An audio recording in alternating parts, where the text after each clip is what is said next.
Alright, so we talk about how doing mobility work is important in order to stay pliable and injury-free and can help certain ranges of motion to improve the efficacy of certain types of lifts. But sometimes it's hard to actually go and do it, and even for myself it's hard to actually sit down and do it. So I found something today that is going to probably help you guys. So if you Google stopwatch on Google, I'm trying to let the camera focus, and then you click on that first thing that comes up, then it brings up this stopwatch, various types. And if you scroll down here, one of them says interval timer. So I've already done that over here, and I made a timer called MWAD timer, just for mobility shit. And I set it at a 110, and then I'm giving it the sound, just any sound you want, but I'm using this one.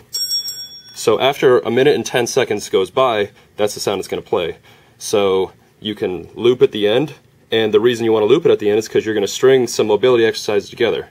You can start with the 3 stretches that I did in the one video that are good for lifters, and these are like your baseline stretches. So hold this for a minute and 10 seconds for all the reasons I discussed in the last video.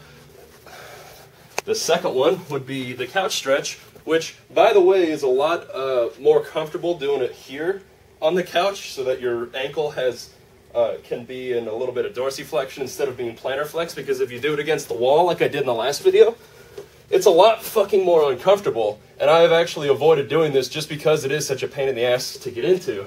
So doing it on the couch is a lot more efficient. I'll come around here. This is the one I just call the tabletop stretch, but it's the external hip rotator stretch. So you always want to, especially if you're on a couch, it's easy for the cushion to push your knee up.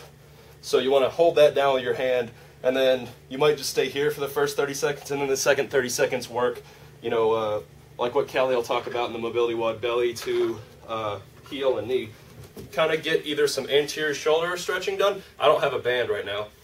Or you can get some neck stuff done, or both. So in this case, you can see I'm grabbing the corner of this door frame, and then I'm just pulling myself so that my anterior shoulder is now opened and back and down, like Kelly would talk about. But if you're doing this and you're overextending in your thoracic lumbar junction, then all you're doing is facilitating the inflexibility in this joint. So make sure and tighten your abs down, because if you're overextended with like anterior hip rotation, then it's not going to stretch this as well as if you had been solid and straight down in your vertebral alignment. So just make sure your lower abs are nice and tight. And then from here, this might be a good stretch for the anterior shoulder for some of you. And then you can do the typical like boom, head lateral flexion over, the neck is in lateral flexion, and then looking up, and then you can kind of massage on these. So it's like a poor man's way to do the neck and shoulder mobility stuff. There's another thing if you don't have bands. And thanks.